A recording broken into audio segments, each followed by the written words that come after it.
trying to talk about fish and game, and it's such a confusing topic that I got myself all fuckered up trying to cover too many topics at once. So let me just reel it back in and start with the Grizzly Bears in Yellowstone. So the Grizzly Bears in the United States went like this. Around 1850, the white folks showed up and started killing them. By 1950, there was 10% of the population across the country left. Now that they've reached the number of 200 at Yellowstone National Park, the Department of Wildlife wants to take them off of the endangered species list.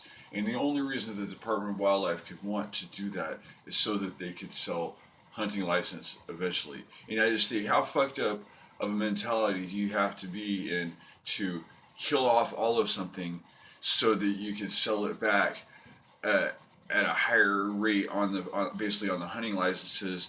Do you know what I'm saying? You make it a specialty item by almost killing it off and then bringing it back enough that you can take it off the list, and now you can charge people to hunt for it.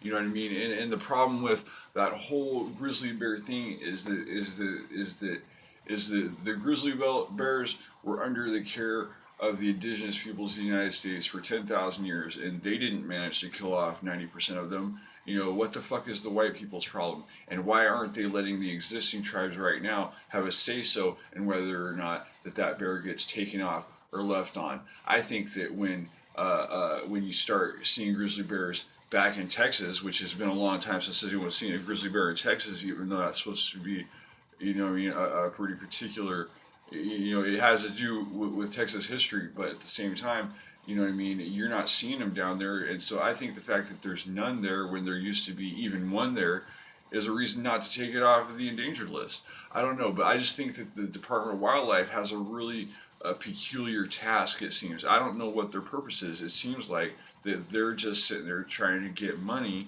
for fishing licenses, but what does that money go back into? Because I never ever see any fish and game people unless they're checking my license or if they're, you know, or they're counting my quota or something like that. And why why